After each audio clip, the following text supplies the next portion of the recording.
Hello guys, আমাদের বাসায় একটা বিউটিশিয়ান আছে। যদি কেউ সাজুগুজু করতে চান তাহলে আমাদের বাসায় চলে আসুন। বলো, সাজাই দিচ্ছ? দেখি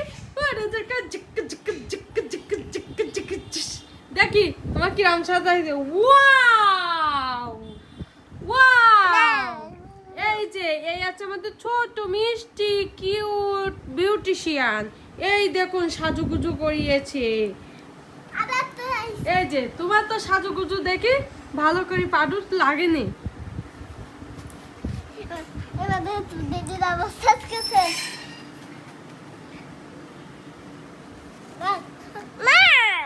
বলো, দিদিকে সাজাই দিচ্ছ? কে কে সাজুগুজু করতে চান আমাদের বাসায় চলে আসো। এই যে এই ইনার কাছ থেকে কে কে সাজুগুজু করে, এই তো হ্যাঁ, দিদিকেও সাজাই দাও। বলো বলো মা, সাজা। ওরে বাবা, জিক্ক জিক্ক জিক্ক জিক্ক জিক্ক জিক্ক, আমাকে বিউটিশিয়ান আমার নাচু নাচু করে।